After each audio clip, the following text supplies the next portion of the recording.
Microscope லெவல்ல 4, 6, 16 இது பேரு செல் டிவிஷன் மைட்டோசிஸ் பேரு. அடுத்தது பாக்டீரியல் செல் growth பாருங்க. அதாவது பாக்டீரியா கிருமி காத்துல பர பல்லாயிரக்கணக்கான ஜெனரேஷன் முன்னாடி மனுஷனுக்கு முன்னாடி உருவான கிருமியோட தன்மையா பாருங்க. Bacteria reproduce very rapidly by doubling their contents. So நம்மளுக்கு செல் உருவாக்குறதுக்கும் ஒரே முயற்சி, பாக்டீரியாக்கும் ஒரே முயற்சி தான். 5000 billion bacteria in one day. அடுத்த ஸ்லைட் போங்க. அடுத்த ஸ்லைட்.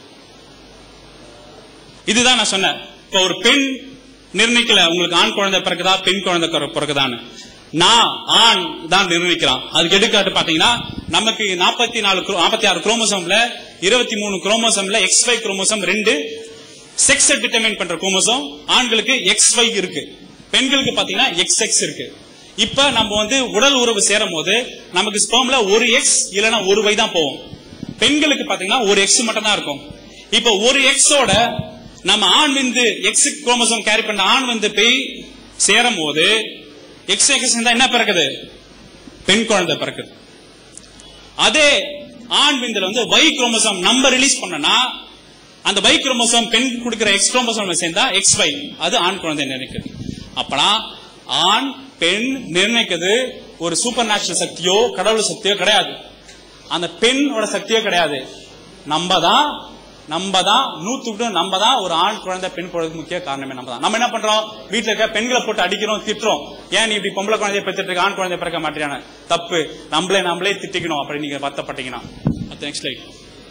இப்ப பாத்தீங்கன்னா நம்ம ஆண் விந்து எப்படி போய் பெண் ஓட்டைய போடுது, ஃபர்டிலைஸ் பண்ணது பார்ப்போம். நெக்ஸ்ட் ஸ்டெப் போங்க. ஃபர்டிலைசேஷன் கிளிக் பண்ணுங்க.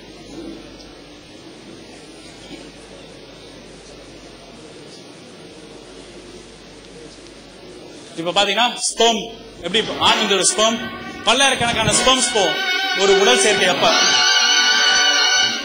பல்லாயிரக்கணக்கான ஸ்பெர்ம்ஸ். இது பாத்தீங்கன்னா தவளையோட டாட்போலோட தவளைக்காடோட குட்டி இருக்க தெரியுமா? டாட்போல் நீங்களா கடல்ல தண்ணீர்ல பாத்திருப்பீங்க. அதே மாதிரி ரிலவன்ஸ் உள்ளது.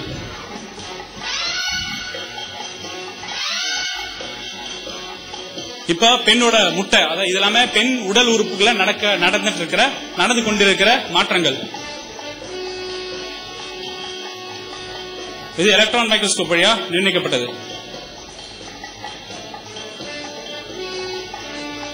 உள்ள போன உடனே பெண்ணோட கர்ப்பப்பை குழால இருக்கிற முட்டை மாத பெண்கள் முட்டையிடுவாங்க.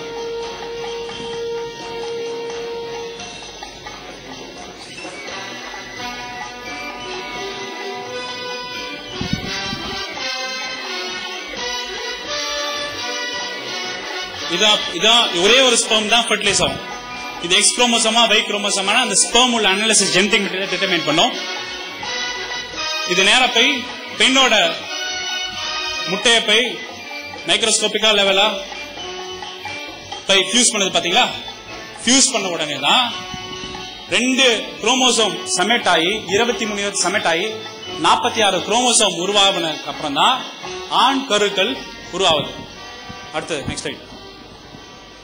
இது அடிப்படை ஒரு உயிர் கர்ப்பத்துல உருவாக்கான உண்மையான நிகழ்வு. இது பாத்தீங்கன்னா இது வேரியஸ் எப்படி ஒரு பரிணாம வளர்ச்சியில வந்தா மனுஷனுக்கான எடுத்துக்காட்டு. எலும்பு கூடு பாத்தீங்கன்னா ஒரே வகையான அமைப்புகள். அது ஓமினிட், அங்க இருக்கிறது சிம்பன்சி, அதுக்கு இருக்கிறது காமன் ஆன்செஸ்டர். அடுத்தது இப்ப இன்னமும் நம்ம மிருகத்துல இருந்து அடிப்படையில வளர்ந்துருக்கணும் அடிக்கோல்னா உன்னுக்கா நம்மளுக்கு வால் எலும்பு ஒண்ணு இருக்கு. வால் எலும்புனா உன்ன காக்சிக்ஸ். இப்ப நம்ம வால் தேவையில்லை. மரத்தை தொங்கிட்டு இருக்கும் போது வால் சுருட்டையா மரத்துக்கு பிடிக்க தேவைப்படுது. தேவைப்படாதது இயற்கை ரீதியாக அட்ரிஷன் ஆகும். வாலோட எலும்புக்கு அறிகுறி பாத்தீங்கன்னா காக்சிஸ் போன் இன்னும் நமக்கு இருக்கு, டெயில் போன எவிடன்ஸ் இருக்கு. இது நம்ம அடிப்படை மிருகத்துல இருந்து வந்ததுக்கான அத்தாட்சி. நெக்ஸ்ட் இது பாத்தீங்கன்னா வால். இது எலியோட வால். அந்த எலியோட வால் போன் சின்ன சின்னதா ஆகி நமக்கு தேவைப்படனால இப்ப தோல் கடியில நம்மளோட வால் போன் இருக்கு. அடுத்தது நெக்ஸ்ட் மூளையின் வளர்ச்சி பாத்தீங்கன்னா மூளையின் பரிணாம வளர்ச்சியை பாருங்க. இப்ப பாத்தீங்கன்னா மூளையோட முன்பகுதி கிட்டத்தட்ட ஒரு 25 கிராம் இருக்கிற மூளையில இருந்து, பிஷ்ல இருந்து, பாம்புல இருந்து, பேர்ட்ல இருந்து ஒரு 1.25 கிராம மூளை பரிணாம வளர்ச்சி அடைந்த ஒரே காரணத்தாலதான் நம்ம சிந்திக்கிற திறன் மற்ற மிருகத்தோட ஜாஸ்தியா இருக்கும். நீங்க பாத்தீங்கன்னா பேஸ் ஆஃப் த ஆர்கன் பாத்தீங்கன்னா இந்த சைடுல வலது பக்கத்துக்கு பேஸ் பேலன்ஸ் மெயின்டைன் பண்றதுக்கு நமக்கு சுவாசிக்கிற தன்மை இருக்கு, அதே மாதிரிதான் இருக்கு.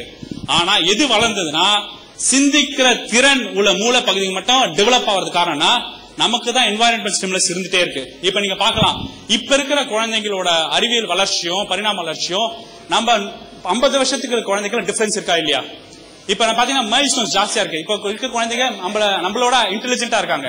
ஏன்னா அவங்களோட சுற்றுப்புற ஸ்டிமுலஸ் ஜாஸ்தியா இருக்கும். பையன் பரவாயில்லப்பா 1.5 வயசுலயே இவ்வளவு பேசுறான், 2-3 வார்த்தை பேசிட்டான், அம்மா அப்பா பேசிட்டான். 4.5 மாசத்துலயே நம்ம தக்கத்தை சொன்னா தக்கத்தை ஆட்டுறான. ஏன்னா நம்ம சுற்றுச்சூழல அந்த குழந்தை வளர்ச்சிக்கு கொடுக்கிற ஸ்டிமுலஸ் ரொம்ப ரொம்ப ஜாஸ்தி நம்ம எக்ஸ்போஷர் ஆன என்வாயர்மெண்டோட. அடுத்தது இது கண்ணோட வளர்ச்சி. பிற்காலத்துல கண்ணுகள் என்ன ஆகும்னா மிருகத்தோட கண்ணுகள் தொலைநோக்கு பார்வைக்காக வச்சிருந்தது.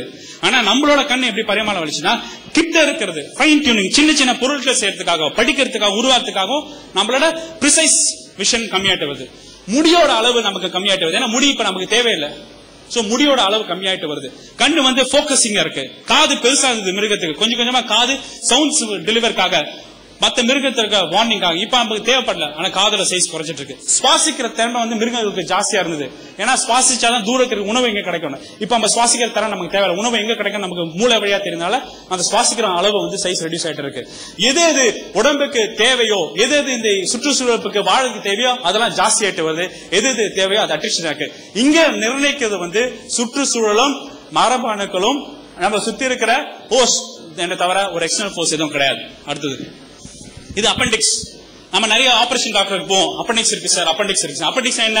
அப்பெண்டிக்ஸ் ஒரு காலத்துல நம்ம மிருகங்களுக்கு கீரை காய்கறில செரிமானக்கூடிய உறுப்பு. இப்ப கீரை காய்கறியோட நம்ம கிட்டத்தட்ட 100-200 மடங்கு கீரை காய்கறி சாப்பிட்டு இருந்த இனம் இப்ப நம்ம 100-200 மடங்கு கம்மியானனால அது உபயோகப்படுத்தினால அது வெஸ்டிஜியல் ஆர்கன், உபயோகப்படுத்த ஆர்கனா அப்பெண்டிக்ஸ் மாறுது.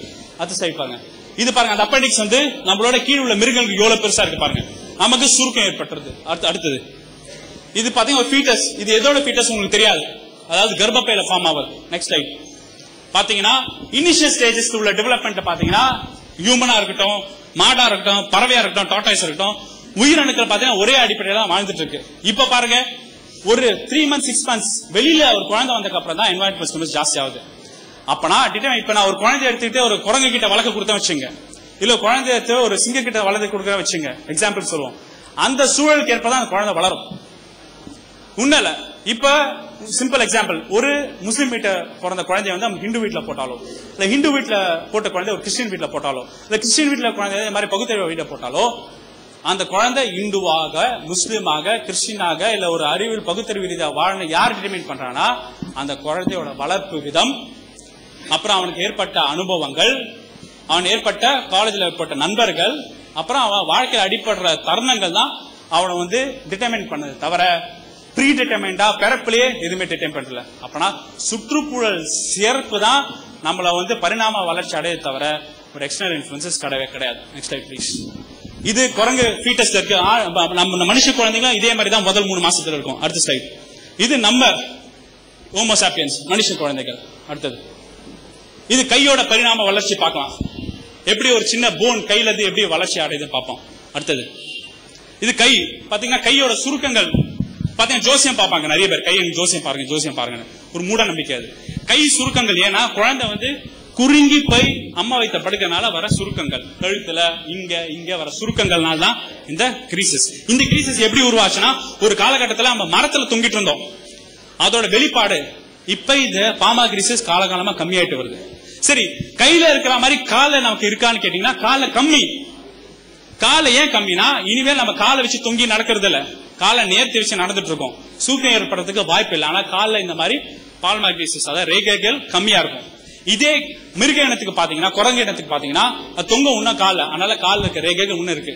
அதாவது எது எது இயற்கை சூழலுக்கு தேவையோ அது நிலைப்பட்டுறது. அடுத்த சைடு பாருங்க, இதான் மனுஷனோட கால் பாருங்க, ரேகைகளே கிடையாது. ஏன்னா மனுஷன் நேர்த்தியா நடக்க ஆரம்பிச்சுட்டான். இது பல்வேறு குரங்குகளோட பால்மா கிரீசஸ் சுருக்கம் ஏற்பட்டது ஏன்னா கிளிங் பண்றதுக்காக. அடுத்த ஸ்லைட் இது ஜாவோட டிஃபரன்சஸ். இப்ப ஆறுகாலத்து மனிதனுக்கு பல்லு பெருசாகணும், ஏன்னா கறி ஃபிஷ் எல்லாமே வெட்டி எடுக்கணும், ராவா சாப்பிடணும். இப்ப நம்ம பல்வேறு சமைக்கிற திறன் வாங்கினால பல்லோட சைஸ் மேண்டிபிள் சைஸ் குறைஞ்சிருச்சு. இன்னும் சொன்னா விஸ்டம் டீத் இருக்கு, 32 பல் உருவாகும். இப்ப இருக்கிற ஜெனரேஷன்ஸ்க்கு விஸ்டம் டீத்தே முளைக்கிறது கிடையாது.